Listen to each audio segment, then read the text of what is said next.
কিয়ামতের দিন এই সূর্য যখন মাথার উপরে নেমে আসবে, গুনাহগারের মাথার মগজগুলো ভাতের মারের মতো ফুটবে। সূর্যের গরমে এই মাটির জমিনটা তামা হয়ে যাবে। আলাদা কোনো কিয়ামতের মাঠ হবে না। আমগো সিদ্ধিরগঞ্জ সহ গোটা দুনিয়ার জমিনটাই হবে কিয়ামতের মাঠ। এইটাই হবে মাঠ। আসমান থাকবে না, বিল্ডিং থাকবে না, পাহাড় গুলো তুলার মতো উঠতে থাকবে। পুরা জমিনটা সমতল হয়ে যাবে। মানুষ নাই, কিছুই নাই। যারা কবরে আছে আল্লাহ হুঙ্কার দিবে, এবার দাঁড়াও। আল্লাহ পাক ইসরাফিলের সিংহায় ফুৎকার দেওয়া মাত্র রুহু আসবে লাশের মধ্যে। এরপরে সব কবর থেকে জমিনের উপরে দাঁড়াইবে। আল্লাহর আদালত বা বিচারালয় হবে সিরিয়ার জমিন, বর্তমান সিরিয়া। ওখানে আল্লাহর বিচারালয় হবে। সব জমিনের মানুষগুলো উঠাইয়া আল্লাহ ফেরেশতার মাধ্যমে সেখানে নিয়ে যাবেন। আল্লাহ ওখানে নিয়ে বিচার কার্য শুরু করবেন। জহুর থেকে ফজর, এই ফজর আর জহুরের মাঝখানে যেই সময়, এতটুকু সময় মাত্র বিচারের সময় লাগবে। এই সময়ের মধ্যে বিচার কমপ্লিট হয়ে যাবে। আমগো সিদ্ধিরগঞ্জ থানার ভিতরে একটা মামলা 50 বছর হইয়া রইল, এটা শেষ হয় না। 50 বছর মাঝে মাঝে হাতিয়া দিলে তাজা হয়, মামলা শেষ হয় না। রব্বুল আলামিন হাসরের ময়দানে কোটি কোটি কোটি সহস্র কোটি মানুষ, এদের বিচার কেমনে আধা বেলায় শেষ হবে? বলে বান্দা বুঝবি না, যেটা বান্দার যেটা ধারণার বাইরে বুঝা অসম্ভব, এই আমার মাওলার কুদরতের দ্বারা সব কিছুই সম্ভব। কাদের কুদরত দারি বার কামাল, আন্তা রব্বি আন্তা হাসবি জুল জালাল, তুহি কাদের জলিলুল্লাহ জাহাদার, বহর হালে তুহি মেরা নেগাহদার। ও আল্লাহর বান্দারা, আল্লাহ বলেন জাহান্নাম থেকে নিজেকে বাঁচাও। 2 নাম্বার দায়িত্ব তোমার আহালকে বাঁচাও। 3 নাম্বার দায়িত্ব তোমার প্রতিবেশীরে বাঁচাও। 4 নাম্বার দায়িত্ব তোমার সমাজের লোক বাঁচাও। 5 নাম্বারে যদি সময় পাও উম্মত নিয়ে চিন্তা করো। উম্মতের সিরিয়াল 5, সমাজের চিন্তা করবা সিরিয়াল 4, ঘরের পাশের লোকের চিন্তা করবা সিরিয়াল 3, নিজের মাইয়া বলা স্ত্রীর চিন্তা করবা সিরিয়াল 2। 1 নাম্বার সিরিয়াল, নিজে আগে জাহান্নাম থেকে বাঁচো। জাহান্নাম থেকে বাঁচার মানি গুনাহ থেকে নিজেরে বাঁচাও, কারণ গুনাহগারের পরিণাম ফল হলো জাহান্নাম। ও এলাকার মুসলমানেরা, এরে যুবক, ওই অন্ধকার কবরে যাওয়ার আগে নিজেকে জাহান্নাম থেকে বাঁচাও, কারণ জাহান্নামের আগুনের ইন্ধন হবে মানুষ আর পাথর। দুনিয়ার আগুন জ্বালাইতে গিয়া নরম নরম জিনিস দিয়ে আগুনকে প্রজ্বলিত করা হয়। আল্লাহ কয় জাহান্নামের আগুনটা আমি প্রজ্বলিত করব মানুষ আর পাথরের দ্বারা। অধিকাংশ মানুষ কোন মানুষ? আমি আল্লাহ পাক যারে এত নেয়ামত দিলাম, সূর্যের আলোটা ফিরিয়ে দিলাম, চন্দ্রের আলো ফিরিয়ে দিয়া দিলাম, বাতাসটাও ফিরিয়ে দিলাম, নদীর পানি ফিরি, ও বান্দা জমিনটাও ফিরিয়ে দিলাম। আমি আল্লাহ বিনিময়ে তোমার থেকে এই কথাও বলি নাই। এত কিছু দেওয়ার পর তোমার কাজ হলো সারা রাত আমারে ডাকবা। আল্লাহ কয় না। সারাদিন রোজা রাখবা। আল্লাহ বলে না। ব্যবসা করো, বাধা নাই। চাকরিজীবীরা চাকরি করো, বাধা নাই। লেখাপড়া করনেওয়ালারা স্কুল কলেজে লেখাপড়া করো, বাধা নাই। ইঞ্জিনিয়ার হও, ডাক্তার হও, সাংবাদিক হও, এসপি হও, ডিসি হও, এমপি মন্ত্রী হও, ইসলাম তোমাকে বাধা দেয় না। ইসলাম কি কয় জানো? ও বান্দা, সব তোমার জন্য ছেড়ে দিলাম। দিন রাত মিলাইয়া 24টা ঘন্টা, 22টা ঘন্টা তুমি তোমার কাজে লাগাও। মাত্র 2টা ঘন্টা সময় আমি আল্লাহর মোহাব্বতে তোমার কল্যাণে ব্যয় করো। বলে তা কেমনে? 2 ঘন্টা সময় কি একসাথে বের করা যায়? কয় যায় না, ব্যস্ত। আল্লাহ কয় একসাথেও চাই না তো কেমনে চাই? ফজরের 4 রাকাত নামাজে 20 মিনিট দিয়া তুমি তোমার দোকানে চলে যাও, আবার জোহরের সময় ঈশা 10 রাকাত নামাজে 20 মিনিট দিয়া আবার তুমি তোমার ব্যবসায় চলে যাও, আবার আসরের 4 রাকাত নামাজে 20 মিনিট দাও, এরপরে তুমি আবার দোকানে যাও, মাগরিবের 5 রাকাত নামাজে আবার 20 মিনিট দিয়া তুমি তোমার সংসারের কাজে চলে যাও, এশার নামাজ ঘরের মধ্যে যাও, তোমার ব্যবসাও ঠিক রাখো, চাকরিও ঠিক রাখো, এদিকে মাওলার কাছে ডিউটিও ঠিক রাখো। এশার নামাজটা পড়িয়া ঘরের মধ্যে যাইয়া সন্তানের সময় দাও। সারাদিন ব্যবসার কারণে পারো নাই, সারাদিন চাকরির কারণে মাইয়া বলারে সময় দিতে পারো নাই, এশার নামাজটা পড়িয়া ঘরের মধ্যে যাইয়া সন্তানদের সময় দাও, স্ত্রীকে সময় দাও। কিন্তু কপাল খারাপ, 2টা ঘন্টা সময় দিতে পারলা না, সন্তানের সময় দিতে পারলা না, সারাটা দিন রাত্র মোবাইলে সময় কাটাইবার সময় না পাইয়া ঘরের মধ্যে আইসা সন্তান আব্বু কায় ডাকে, তুমি ফিরিয়া তাকাও না, মা সময় চায় দাও না, তুমি বিছানায় বসে খাইয়ে লইয়া পেটটা ভারী করে মোবাইল নিয়ে বসে গেলা মোরা কাবায়। এইবার মোবাইল চাইতে চাইতে ঘুমাইয়া গেল, সন্তানের সময় দিলা না, স্ত্রীকেও দিলা না, মোবাইলটা চাইতে চাইতে তোমার চোখের পাওয়ার নাই, কানের পাওয়ার নাই, হাত দুর্বল, মাথা ব্যথা বেড়ে গেছে, এখন আর কোনো কাজে মন বসে না, মেধাটাও সংকুচিত হয়ে গেল। এখন সকালবেলা আবার উঠা ফজরের নামাজটাও বললা না, তুমি আবার 8টা 9টায় উঠিয়া 1.5 প্লেট খাইয়া আবার তুমি চলে গেলা সময়। কিন্তু দেখো ও আল্লাহর বান্দা, আমগো মতো হুজুর হওয়ার দরকার নাই। তোমার লাইনে, তোমার লাইনের মানুষটা দেখো জেনারেল লাইনের মানুষ, কোনোদিন মাদ্রাসায় আলিফ বাতা পড়ে নাই, অথচ নজর করে দেখো তোমার লাইনের মানুষটা সিদ্ধিরগঞ্জ বাজারে ব্যবসা করে, 5 বেলার নামাজ পড়ে।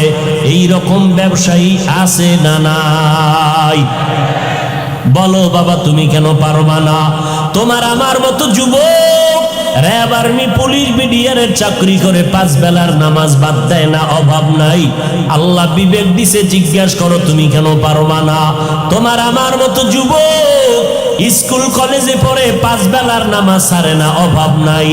বলো বাবা, তুমি কেন পারবা না? ও আল্লাহর বান্দারা, তোমার উপরে না জানি আমার আল্লাহ বেজার, তোমার মা বাবার না জানি বড় দোয়া লাগছে, ওই মা বাবার দোয়া নিয়ে তাড়াতাড়ি সামনে আগাও। জাহান্নামের গরম সইতে পারবা না, সূর্যের গরম এখনই সইতে পারি না। ও আল্লাহর বান্দা, একটা মশার কামড় সইতে পারি না। ও সিদ্ধিরগঞ্জের মুসলমানেরা, আজকে আমি যদি প্যান্ট শার্টটাই লাগাইয়া তোমার মতো রাস্তায় চলতাম, আমি হাফিজুর রহমান রে কেউ বাধা দিতে পারতো না। কিন্তু এই গরমের মধ্যে টুপি মাথায় দেই, কত কষ্ট, এরপরও টুপিটা ফালাই না। দাড়িটা লম্বা করার কারণে অনেকের চিন্তা যৌবনের ভাব চলে যায়, এরপরও কেন দাড়িটা ফালাই না? লম্বা জামাটা পরার কারণে শরীর গরম লাগে, এরপরও কেন লম্বা জামা ফালাই না? ও আল্লাহর বান্দারা, কারণটা কি জানো? আমাদের এই টুপি দাড়ির কারণে সরকার আমগো মাসে মাসে বেতন দেয় না বাবা, না, বরং এই টুপির কারণে আমগো উপরে বিপদ, এই দাড়ির কারণে আমাদের উপরে বিপদ। নাস্তিকের আমগো নামের লিস্টি বানায়, আমাদের মাদ্রাসা বন্ধ করার ষড়যন্ত্র চলে। এত চিন্তার পরেও কেন টুপি ফালাই না? ও আল্লাহর বান্দারা, ব্যবসার যেই লাইনে বলো, আল্লাহর নবীর তরিকা বাদ না দিয়েও তো আমরা না খাইয়া নাই, আল্লাহর রহমতে অসম্মানেও তো নাই। ও আল্লাহর বান্দা, এরপরেও কেন এই লাইনটা ছাড়ি না? কওমি মাদ্রাসায় লেখাপড়া করেছি, এই লাইনটা কেন ছাড়ি না? কত জাতি ভাইরা বলে কওমি মাদ্রাসায় পড়ে কোনো লাভ নাই, ওখানে পড়লে সরকারি কোনো চাকরি নাই, ওখানে পড়লে কোনো সার্টিফিকেট নাই। এইভাবে বলিয়া বলিয়া আমগো তিরস্কার করে। এই ভাইরা একটু চিন্তা করে দেখেন, আল্লাহ তো বিবেক দিছে, চিন্তা করেন এত গরমের পরও কেন নামাজ সারি না, টুপি সারি না? একমাত্র কারণ আল্লাহর কোরআন পড়ে দেখলাম কোনো মিথ্যা নাই, নবীর হাদিসটা পড়ে দেখলাম কোনো মিথ্যা নাই। ও আল্লাহর বান্দা, এই কোরআনের ভুল বের করতে গিয়া কত বিধর্মীরা পর্যন্ত অপচেষ্টা করিয়া শেষ পর্যন্ত মুসলমান হয়ে গেল। ও যুবকেরা, কয়দিন আর বাঁচবা? এই মহামারীতে কত যুবকের লাশ কবরে রাখলাম, কত যুবকের জানাজার ইমামতি করলাম। ও আল্লাহর বান্দা, রাতের বেলা যখন বালিশে মাথা লাগাইয়া ঘুমাও, অন্তরে কি ভয় লাগে না? ঘুমের মধ্যে যদি আজরাইল আইসা হাজির হয়, মরা সন্তান আইসা সকালবেলা মা দেখে চিৎকার দিয়া বলবে, তোরা কোথায় আছো? আয় আয়, আমার বাবা দুনিয়াতে বেঁচে নাই। এরে সন্তানেরা, ওই মা বাবাকে বাড়ি গ্রামে রাইখা যারা ঢাকার শহরে চাকরি করো, ব্যবসা করো, এরে বাবা তুমি আরামে খাও আর বন্ধু নিয়ে আড্ডা দাও, অথচ তোমার জানা নাই ওই মা একটা রাত্রে খানা খায় না। তোমার সাথে টেলিফোনে কথা বলতে না পারলে মায়ের ঘুম হয় না। ঘরের মধ্যে কত মেহমান, বাবায় মেহমান আনিয়া গোশত দিয়া খানা দেয়, আম্মাজান গোশত বন্টন করে দেয়, সন্তানেরও দেয়, কিন্তু দুঃখিনী আম্মাজান একটা টুকরা নিজের মুখে দেয় না। আব্বাজান কয়, বিবি তুমি কেন গোশত খাও না? কয়, আমার একটা সন্তান ঢাকা, ওই সন্তানের চিন্তা বড় পেরেশান, ও না জানি না খাইয়া কষ্ট পায়, এই জন্য আমার গোশত মুখে দিয়া যায় না, আমার চোখে ঘুম আসে না। যেই মা বাবার চোখের পানিতে আজ আমি চেয়ারে বসে বয়ান করার সম্মান পেলাম, আজকে ওই মা বাবার চোখের পানিতে তুমি টাকা পয়সার মালিক।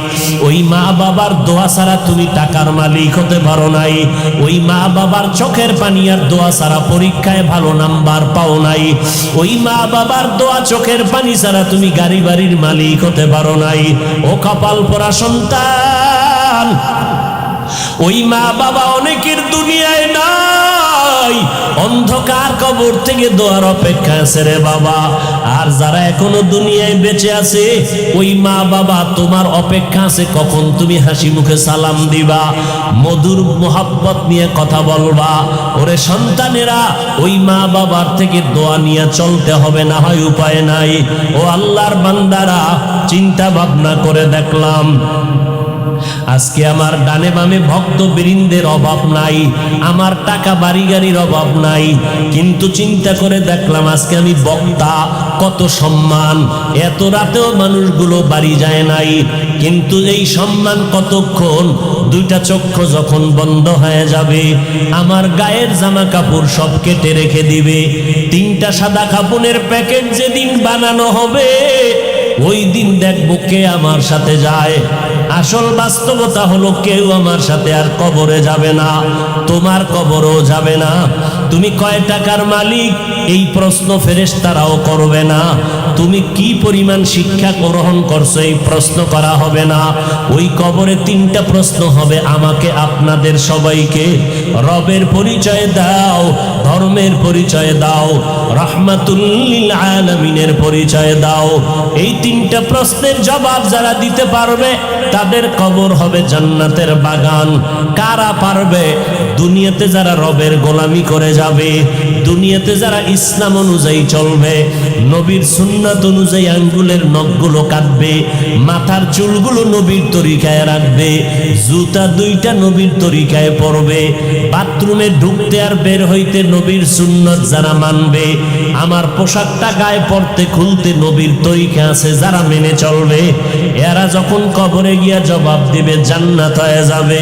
কিন্তু আপনি আমি চিন্তা করেন, রবের গোলামি কি পরিমাণ করেছি, আল্লাহর দ্বীন ইসলাম কি পরিমাণ মেনে চলেছি, অথচ এক বেলার নামাজও পড়তে পারি না, মা বাবার খেদমত করিয়া তো দোয়াও নিতে পারি নাই, মা বাবায় শুধু আমার কথায় রাগ করে কষ্ট পায়, আমার ব্যবহারে আব্বা আম্মা কষ্ট পায়, না পারলাম তাদের মুখে হাসি ফুটাইতে, না পারলাম তাদের কিছু দিয়া খেদমত করতে, তাহলে আমার এদিকে ইবাদত নাই, মা বাবার দোয়াটাও পেলাম না, মা বাবারে কতবার ধমক দিয়া চোখের পানি ফালাইলাম, তাহলে আমার এদিকে নাই, আলেম ওলামার কাছে যাইয়া দোয়া নিব তাও পারি না, বরং ফেসবুকের মধ্যে আলেম ওলামার বিরুদ্ধে লেখালেখি করি, আলেমদের ইমামের বিরুদ্ধে কথা বলি, খতিবের বিরুদ্ধে কথা বলি, এই মসজিদের ইমাম সাহেবদের বিরোধিতা করি, তাহলে আমার তো কোনোটা রাস্তাই নাই নাজাতের।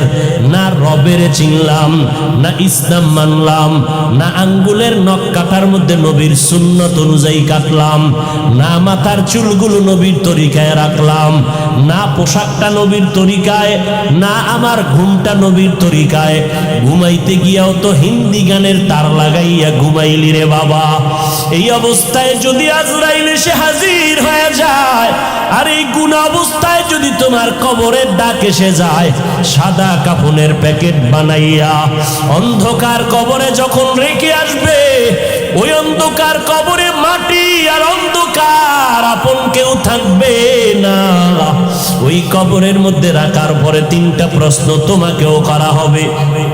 রবের পরিচয় দাও, ধর্মের পরিচয় দাও, রাহমাতুল লিল আলামিনের পরিচয় দাও। একটা প্রশ্নের জবাব দিতে পারবা না রে বাবা। আমি কিন্তু এতক্ষণ বয়ান করিয়া স্কুলের পড়া নিষেধ করি নাই, কিন্তু খবরদার কারো চাকরি ছাড়তে বলি নাই, কারো ব্যবসা বন্ধ করতে বলি নাই, বরং 22 ঘন্টা সময় তুমি তোমার লেখাপড়া চাকরি ব্যবসায় দাও। মাত্র 2টা ঘন্টা সময় 20 মিনিট 20 মিনিট করে 5 বেলার নামাজে দাও। মা বাবার দোয়া নাও, ওলামায়ে কেরামের দোয়া নিয়ে আমল করো। লেখাপড়াও বন্ধ হবে না, চাকরিও যাবে না, ব্যবসাও নষ্ট হবে না। এরপরও সুযোগ পাইয়াও যদি আল্লাহর হুকুম মতো নামাজে না যাও, ওই কবরে 3টা প্রশ্নের জবাব দেওয়া সম্ভব হবে না।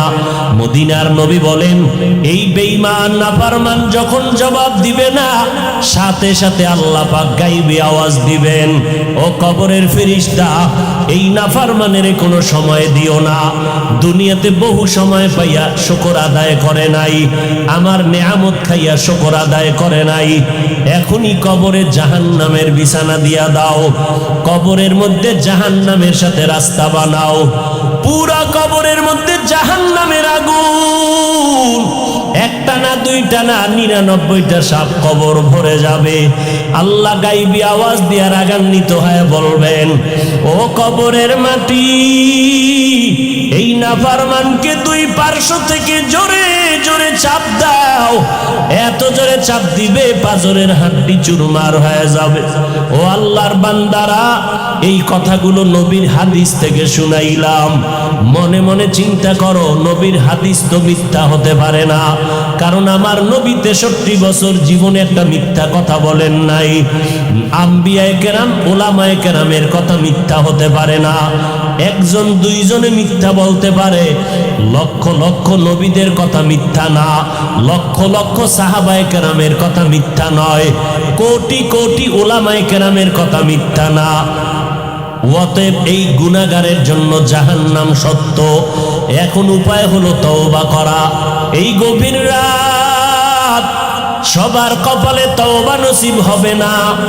আল্লাহর কাছে যার দিলটা নরম, মনে মনে আল্লাহকে ডেকে বলবে, হে মালিক, এই ময়দানে আমার মতো গুনাহগার কেউ নাই। গুনার কারণে আমার হাত না পাক, চোখ না পাক। ও আল্লাহ, এই ময়দানে আমার মতো গুনাহগার কেউ নাই। আয় আল্লাহ, আজ আপনার কাছে গোপনে ক্ষমা চাইতেছি, আর গুনার কাছেও যাব না। আমার হাতের দ্বারা, আমার জবানের দ্বারা কত অন্যায় করেছি, আমার কথায় কষ্ট পায় কত মানুষের চোখের পানি পড়ল। আলেম রে কাদাইলাম, মা বাবারে কাদাইলাম। ও আল্লাহ, তুমি মাফ করে দাও। আমার মায়ার নবী বলেন, চোখের পানি ছেড়ে যারা তওবা করবা, তাদের গুনাহ সাথে সাথে মাফ হয়ে যাবে। ও আল্লাহর বান্দা, ওরে যুবক ও বৃদ্ধ বাবাজি, ও পর্দার আড়ালের মা, দুনিয়াটা কিছুই না, সাদা কাফনের প্যাকেট। যেদিন হয় আজকে গুনাহ থেকে তওবা করে নিলাম। ও আল্লাহ, আমাদের তওবা কবুল করে নেন। আমাদের তওবার উপরে মজবুত হইয়া চলার মরণ পর্যন্ত তৌফিক দান করেন, আমিন। আতিনা ফি দারে দুনিয়া না হাসান, আতিনা بنا في دار عقبانا حسن يا غياث المستغيثين اهدنا لافتخارا بالعلوم والغنى ہر گوری دینے کو تو تیار ہے جو نہ مانگے اس سے تو بیزار ہے আল্লাহ তাআলা বলেন, ও দুনিয়ার মানুষ, আমি তোমাদেরকে কর্মসূচি দিলাম। দুনিয়াটা তোমাদের জন্য জেলখানা। কারণটা কি জানো? জেলখানায় সবাই ঢুকতে চায় না, আবার একবার ঢুকলে মন মতো বের হতে পারে না। দুনিয়ার মানুষ ইমানের বাউন্ডারির জেলখানায় যারা ঢুকছো, মন চাইলে বিড়ি টানা যাবে না, মন চাইলে এখন গালি দেওয়া যাবে না, মন চাইলে চুরি ডাকাতি করা যাবে না। কারণ ইসলামের বাউন্ডারির মধ্যে চুরি করার অনুমোদন নাই, বিড়ি টানার অনুমোদন নাই, ইসলামের খাঁচার ভিতরে কারো হক নষ্ট করার অনুমোদন নাই, কাউকে গালি দেওয়ার অনুমোদন নাই। আরে মানুষ কেন, ইসলামের বাউন্ডারির মধ্যে আল্লাহ তাআলার কত সুন্দর আইন। এর কোরবানির সময় যখন গরু জবাই করো, একটা গরুর সামনে ছুরি দেখাইও না, নিষেধ, গরু কষ্ট পাবে। এক গরুর সামনে আর একটা গরুরে জবাই করবা না, গরু কষ্ট পাবে। গরুটারে রশি দিয়া বাইদা জমিনের মধ্যে শোয়াইয়া 1 সেকেন্ড দেরি করবা না। কিন্তু আমাদের সমাজের মানুষেরা কোরবানির সময় গরুটারে হাতে পায়ে বান্ধিয়া মাটির মধ্যে শোয়াইয়া এরপরে বিশাল চিঠি পড়ে, অমুকের মাইয়া, অমুকের ভোলা, এইরকম 7 নাম 13 বাড়ির নাম নিয়া গোষ্ঠী শুদ্ধা নাম পড়ে। অমুক একজনের নাম আব্দুর রহমান, নাম পড়ল, বাবার নাম, মায়ের নাম, ওয়ার্ড, এরপরে থানা, এরপরে জেলা। কিও এত নাম কেন? আমার এই নামে তো অমুক জেলায় আরো থাকতে পারে, যদি এই জেলার নাম না কও তাহলে আমার দোয়া তো আর এক জেলায় চলে যাইব। এই জন্য আমার গোষ্ঠী শুদ্ধ সব নাম ক। 7 জনের নাম কইতে কইতে গরুটা আদা মরা হয়ে গেছে। ও আল্লাহর বান্দারা, এগুলো শুধু মূর্খতা আর কিছুই না। তুমি কোরবানি দিতেছো আমার আল্লাহর জন্য, কার নামে দাও কেউ জানার দরকার নাই, আমার আল্লাহ জানলেই তো যথেষ্ট। আল্লাহর জন্যই যদি দিয়া থাকো, ইমাম সাহেবের ডাইকে আবার গরুডারে কষ্ট দিয়ে কেন চিঠি পড়াও? এর একমাত্র কারণ এই মানুষটা বড় মূর্খ। জুমার দিন ইমাম সাহেবের নিয়ত করছে, হুজুর আব্বার লেগে একটু দোয়া করেন, পকেটে 1000 টাকার হাদিয়াটা রাখছে। ইমাম সাহেব দোয়া করতে গিয়ে আরো 6 জনের নাম কয়ে লাইছে মোনাজাত।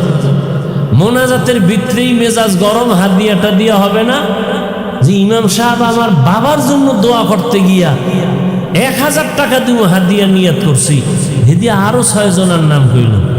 এবার পকেটে খুঁজা টুইজা 200 টাকা দিছে, যে দোয়া ভাগ হয়ে গেছে। আগে হুজুরে আমার আব্বার নামটা একক কইলে পুরো দোয়াটা আমি একা পাইতাম, এবার 6 বাবার নাম কইছে তো দোয়া কি হয়ে গেছে, ভাগ হয়ে গেছে, হাদিয়াও কমে গেছে। এরকম কিছু জাহেল, কিছু ধর্মান্ধ মূর্খ আমাদের সমাজে আছে না নাই? আল্লাহ হেদায়েত দান করুন। हकीकत से तो दुनिया बेखबर है, दुनिया की नुमाइश पर नजर है। नमी गुयाम के अज दुनिया जुदा बाश, बहर कारी के बाशी बा खुदा बाश।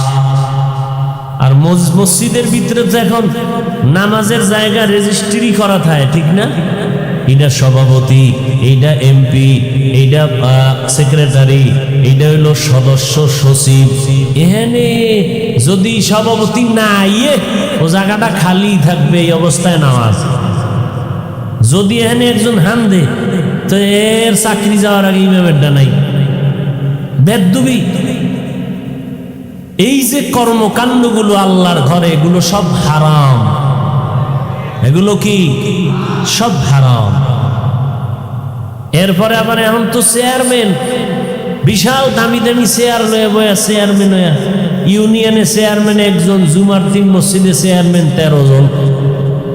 চেয়ার লয়ে বয়ে বয়ে ইমামের বয়ান নাই, হে ঘুমায় ঘুমায় আরশে আজিম ঘুরতেছে। আরে ঘুম, এমন ঘুম দিছে যে আমাদের বরিশালের পারাবত সাপ কি টানা যে টানতে আছে, লঞ্চের আওয়াজ, ইমামের বয়ান আউলায় যাইতেছে। যখন একামত, চেয়ারম্যান 13 জন খারায় আল্লাহু আকবার। কিও দাদা অজু? কয় না। অজু কি? কয় ঘুমাইলেন? কয় না, কি ঘুমাইছি, মোরা খাবায় না ছিলাম। এরকম চেয়ারম্যান আছে না নাই? কিয়ামতের আলামত, বান্দা আল্লাহর সাথে মোহাব্বতের পার্সেন্ট যত কম, তার বাস্তবে তার কাজটাও ওই রকম কম। আমার আব্বার মাজা ব্যথা, ঢাকা আনলাম, ডাক্তার দেখাইলেন, ডাক্তার কয় চেয়ারে বয়ে নামাজ পড়বেন। আমার বাসায় আইসা দেখি মাটিতে বৈশা, ফ্লোরে বৈশা নামাজ পড়তেছে। কেউ চেয়ারে না, ডাক্তার কইছে। তো বাবা চোখের পানি ছেড়ে বলে, মাওলারে একটা সেজদা দিমে, যদি মাটিতে কপাল না লাগাইতে পারি। এক হয়ে কান্দে দিছে।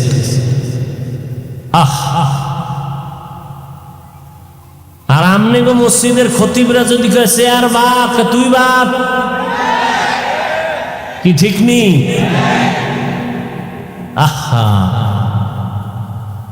আচ্ছা, আমনের মাজায় সমস্যা, হাঁটুতে সমস্যা, একটু উঁচা জায়গায় বইয়ে পড়বেন, এই তো একটা টুল মিলিত হয়, হাতাওয়ালা দামি চেয়ার, আবার স্প্রিং লাগাই লইছে নিচে দিয়া, ঘুরে ঘুরে। এই সমস্ত চালাকির কি মানি মাওলার সাথে? পৃথিবীর শ্রেষ্ঠ জায়গা আল্লাহর ঘর,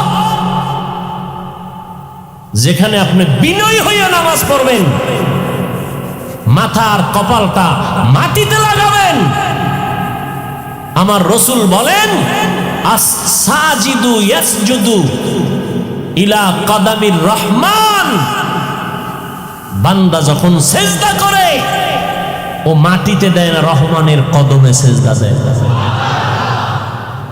আর যার মাটির লগে কোনো কালেকশনই নেও, দিবে কি? হায় হায় হায় হায় হায়। যাক, বেশি কথা খাওয়া যাইব না। কোন দিকের বাতাস আবার কোন দিকে যায়, আল্লাহ হেদায়াত দান করুন। আজকে একটা জুমা গেছে না, আপনাদের এই সমস্ত এলাকায় মসজিদে জুমার সময় লোক কম না বেশি? বাড়ে না কমে? বাড়ে না। মসজিদের ছাদ, রাস্তাঘাট সব বোঝাই, মুসল্লি আর মুসল্লি সভাপতি কান্দে, টাকা দাও টাকা, বিল্ডিং বানানো লাগবে, জায়গা বানানো লাগবে, মুসল্লি বেড়ে গেছে। এই মুসল্লিগুলো সব কিশোরগঞ্জ থেকে আসছে আপনাদের এখানে না আজকে? এরা কোন জায়গা? এরা ফজরে কই গেছিল, আবার আসরে নাই। কি নাটক, কি নাটক! ফজরে নাই, আসরে নাই, জুমায় ভিড়। তো কেমন ভিড়? ইমামের সাথে 2 রাকাত, আগেরটারও খবর নাই, পরেরটারও খবর নাই।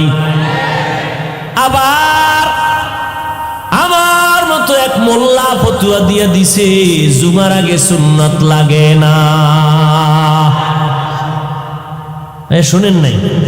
তো ইউটিউব খুললে কি দেন? ইউটিউব যে খুলেন, কি দেন ইউটিউবে? সোনা বন্ধের গান শোনেন খালি না? এই যে আলেমরা এই যে অষ্টাস করেনি, শোনেন না? কি শোনেন? এই যে এক আলেম বলছে জুমার আগে সুন্নাত লাগে না। নাউজুবিল্লাহ হয় না নাকি আউজুবিল্লাহর পার্টি সব? যে আলেম বলবে জুমার আগে সুন্নাত লাগে না, বাতিল। জোরে বলো। যে আলেম বলবে কাজা নামাজ লাগবে না, সে আলেম বাতিল। যে আলেম বলবে নফল ইবাদত লাগবে না, সে আলেম বাতিল। যে আলেম বলবে কোরআনের অর্থ না জেনে পড়লে কোনো লাভ নাই, সে আলেম বাতিল। যে আলেম বলবে ছোট বাচ্চাদেরকে কোরআন পড়াইয়া সারা রাত মাদ্রাসায় রেখে লাভ নাই, মায়ের কোলে ঘুম পাড়াও। এই মাদ্রাসায় দিয়া বাচ্চা পঙ্গু হয়ে যাবে, তাহাজ্জুদ পড়াইয়া পাগড়ি মাথায় দিয়া কি লাভ হবে? মদিনার নবী কয়, এই সন্তানের বাবা, 7 বছরে সন্তানটারে নামাজের মুসাল্লায় দাওয়াত দিয়া দাঁড় করায় দাও, 10 বছরে শাসন করিয়া এরপরে নামাজে দাঁড় করাও। কারণ এরপরে ঘাড় যখন সোজা হয়ে যাবে, মা বাবার কথার কমান্ড মানবে না। আগের থেকে অভ্যাস করো। ওই মাদ্রাসায় গিয়া ছোটবেলার থেকে আমার আব্বা আমারে লুঙ্গি পরাইতেন, পায়জামা পরাইতেন, ওখান থেকে পাগড়ি পরতাম, ছোট থেকে লম্বা জামা। আজও পর্যন্ত পাগড়ির অভ্যাস ওই সময় না থাকলে পড়তে পারতাম না। তাহাজ্জুদের অভ্যাস যদি মাদ্রাসায় না হইতো পারতাম না। ওরে ভাই 7 বছর কেন, 5 বছরের পিচ্ছি যেই ফাঁকা, কি লাইভ দেয়, লাইভ 5 বছরের বাচ্চা কি দেয়, কি ফাঁকনা ফাঁকনা কথা। অতএব নবী বলেন 7 বছরের সময় নামাজের মুসাল্লায় দাওয়াত দিয়া দাঁড় করাও, 10 বছরের সময় শাসন লাগলে শাসন করো। নবীর তাবিজ উপেক্ষা করার উপায় নাই। ছোট থেকে যদি গড়তে না পারো, পরবর্তীতে আর গড়ার কায়দা নাই। বাসায় রাখবা মায়ের কোলে, মায়ের কোলে থাইকা বান্দা বাচ্চাটা কোরআন শিখতে পারবে না জীবনেও। সে মোবাইল চালায়া চালায়া সব জীবনটারে নষ্ট করবে। বলবে আম্মু খানা দরকার নাই, মোবাইল দাও, ঘুম দরকার নাই, মোবাইল দাও, বাথরুমে বসলেও মোবাইল লাগবে, কান্না বন্ধ করার জন্য মোবাইল দাও। আর মোবাইল হলো চরিত্র ধ্বংস করার একটা হাতিয়ার। অতএব যদি এখন কেউ বলে ছোট ছোট মাদ্রাসায় বাচ্চাদেরকে দিয়া কোরআন পড়াইয়া পাগড়ি বাঁধানো ঠিক না, তাহাজ্জুদ পড়ানো ঠিক না, এই বাচ্চাটারে 24 ঘন্টা মাদ্রাসায় রাখিয়া চাপের উপরে কোরআন পড়ানো ঠিক না, এইভাবে যারা উম্মতকে কোরআনের ইলম থেকে দূরে সরাবার উৎসাহ দেয়, কোরআনের থেকে দূরে সরাবার জন্য উৎসাহ প্রদান করে, আমি বলবো তার অন্তরের মধ্যে আলেমের ভেজাল। এলমেরা এজাজো করদন বেহিসাব, খলকেরা দাদন জওয়াবে বাসওয়াব, হক না দারাত দোস্তে খলকা জারেরা, নিস্তে ই খসলতে একে দিনদারেরা। সমস্যা সালাম আলাইকুম সব কিনা নুগ্রামে ওদের বাড়ি ইয়ান পোলাপানা এলাকা রাখে দয়া করে খেলো বুঝান যে বাবা মার সমানটা মানে আল্লাহ কবুল করেন। হ্যাঁ, ভালো জায়গায় হাত দিছেন, টাইম তো নাই। হ্যাঁ, মা বাবার খেদমতের কথা বলতেছেন। এরে সন্তান, ওই যে এইটাই বুঝাইতেছি আমি, কই মাদ্রাসায় দাও, আর এক বক্তায় কয় খবরদার মায়ের কোলে কাপড় দিয়ে পেঁচায় ঘুম পাড়াও। তাহলে মায়ের কোলে থাকলে শিখবে মোবাইল, কথা ঠিক নেই। আর কি শিখবে? ক্রিং ক্রিং টেলিফোন, হ্যালো হ্যালো হ্যালো, কে তুমি কাকে চাও বলো বলো বলো, আমি ম্যাও হ্যালো ক্যাট বিড়ালকে চাই, জরুরি খবর আছে ডেকে দাও তাই। হামটিমা টিম টিম তাদের খাড়া দুটো শিং, তারা মাঠে পারে ডিম। শিংওয়ালা জানোয়ারের ডিম দেয়নি? হ্যাঁ, এই কথাটা কাঁচা মিশা কথা না? মিথ্যা কথার দ্বারা কোনোদিন চরিত্র ভালো হবে? আল্লাহ হেদায়াত দান করুন। এরে ভাই,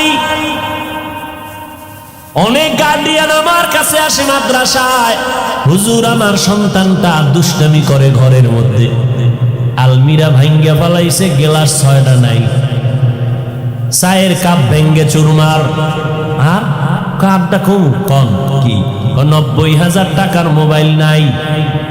দেখতে দেখতে এমন জোরে ফ্লোরের মধ্যে আসার দিছে, 3 দিন করাইছে এটারে গোসল, খালি বালতিতে ভিজায় আর উড়ায়। বাচ্চাদের কাম আসসাবিয়ু সাবি ওয়ালাউ কানান নবী, বাচ্চা তো বাচ্চাই। কি করি? আমি কি করতে চান? কয় মাদ্রাসায় একটু আসা যাওয়া করুক, এই ফাঁকে ফাঁকে আসবে, আবার আমরা নিয়ে যাব, তো একটা অভ্যাস করবো।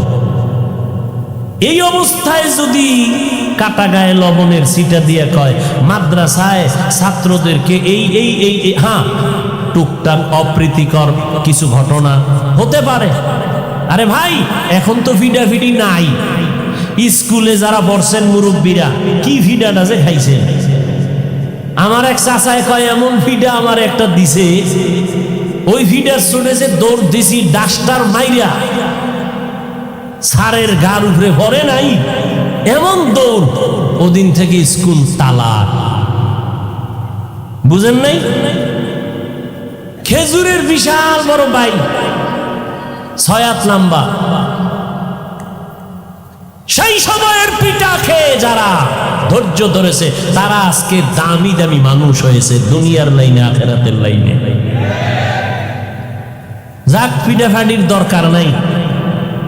কমলমতি শিশু বাচ্চা, এদেরকে আদর আপ্যায়ন করে আমরা এদেরকে যতটুকু সম্ভব শিক্ষা দিব, কথা ঠিক না? এরপরও আমাদের সব মাদ্রাসায় বিষয়ে হুঁশিয়ারি সংকেত আছে। কোন ছাত্রের হাতের তালুতে দুই একটা প্রয়োজনে দিবেন, তাও ওজনটা কেমন হবে? আপনার রাগ আছে 90, কিন্তু ওর হাতের বাড়ি দিতে হবে মাত্র 5%। ওই 90-এর রাগ দিয়ে বাড়ি দিলে আমিও সইতে পারব না। যদি দেন আল্লাহর আদালতে জালেম হইয়া হিসাব দিতে হবে। স্পষ্ট বলছি হুজুরদেরকে সেদিনও মিটিংয়ে, যে স্পষ্ট আল্লাহর কাছে জালেম হবেন, জালেম। এরপরও টুকটাক যদি কিছু হয়, এটা পাবলিকের বললে কি আলেমের সম্মান বাড়াইলো? ওই আলেম পাবলিকের সামনে এই সমস্ত কথা বললে কি মানুষ আলেম আমাদের প্রতি ভক্তি বাড়বে না ভক্তি নষ্ট হবে? তাহলে এই সমস্ত আলেমদেরকে আমরা পরিপূর্ণ আহলে হক মনে করতে পারি না। এদের অন্তরে ঝামেলা আছে। এরা শুধু ফিতনা বাজায়, সমাধান দিতে পারে না। যাবেন মসজিদে নামাজ পড়বেন, সেখানের মধ্যেও ফিতনা। কি ভাই বলে জোরে জোরে আমিন বলতে হবে, না হয় তোমার নামাজ পরিপূর্ণ হক আদায় হবে না। নাভির নিচে হাত বাঁধলে হবে না, বুকের উপরে লাগাও। ও ভাই তুমি বুকে হাত বাঁধো, আমগো কোনো টেনশন নাই। জোরে আমিন বলো, কোনো টেনশন নাই। মক্কা শরীফ যারা গেছেন, মদিনায় গেছেন, মক্কায় হজে গেলেন, উমরায় গেলেন, হাজারো লাখো মানুষ নামাজে দাঁড়ায় গেল, একটা টানা 1.5 ঘন্টা ঘুমাইছে। একামত যখন হয়ে গেল, দাঁড়ায় হাত বাইরে রেডি। একটা নামাজে দাঁড়াইছে, মোবাইল আইছে, মোবাইল পকেট থেকে বাইক করে হেলো, নামাজের ভিতরে হেলো। এরপর কি জানি হেন্দ কইছে, আবার চলা চলা, নামাজের ভিতরে আছি, কাইটে কাইটে পকেটে দিয়ে আবার জায়গায় খারাপ হয়ে গেছে। আর একটা দেখলাম নামাজে দাঁড়াই দাঁড়াই রুকু টুকু দিল, শেষ দেয় যাওয়ার আগে পকেট থেকে কি যেন বাইর করছে। উম্মা নামাজ পড়ে দেয় একটা কাঠ, বিশাল এক কাঠের টুকরা। কিও? সারা দুনিয়াটা ইবলিস সেজদা করে নাপাক করছে, আমি কই দেব, এই জন্য কাঠের উপরে দিছি। এত ফেরকা সৌদি মক্কা মদিনায়, কিন্তু কই কিলাকিলি নাই, গীবত শেকায়াত নাই, কোনো দ্বন্দ্ব নাই। বুঝলাম না আমার সোনার বাংলার মধ্যে এত ধাক্কা ধাক্কি মুসলমানের মধ্যে ঢুকলো কেন? এত গীবত শেকায়াত কেন? চরমনের বিরুদ্ধে গান, তাবলিগের বিরুদ্ধে গান। তাবলিগে গিয়া কোনো লাভ নাই, চরমনায় গিয়া লাভ নাই। ও আল্লাহর বান্দারা, কওমি মাদ্রাসায় পড়ে লাভ নাই, দেওবন্দীদের কাছে গেলে লাভ নাই, হাটহাজারি গেলে লাভ নাই। এই সমস্ত কথা বলে বলে মানুষকে বিভ্রান্ত করা হয়। আমি এক ওয়াজে বললাম, আপনার কথা আমি 1 মিনিটের জন্য মেনে নিয়ে বললাম, খোদার কসম চরমনাই যাব না, তাবলিগেও যাব না, উজানিও যাব না, বাহাদুরপুর যাব না, নানুপুরেও যাব না, কোন পীরের দরবারে যাব না, তাবলিগেও যাব না, দেওবন্দে যাব না, কওমি মাদ্রাসায় যাব না, হাটহাজারি যাব না, যাব কই? ঠিকানাটা দাও ভাইজান, এমন এক ঠিকানা দাও যেখানে গেলে দাড়ি কামানেওয়ালার দাড়ি উঠবে, যেই ঠিকানায় গেলে আমি বান্দার দিলটা নরম হবে, যেই ঠিকানায় যাওয়ার পর ওই আলেমের বয়ান শুনলে চোখে পানি আসবে, গাঞ্জাখোর গাঞ্জা ছেড়ে দিবে, বেনামাজি নামাজি হবে, সুদখোরেরা সুদ ছেড়ে দিবে।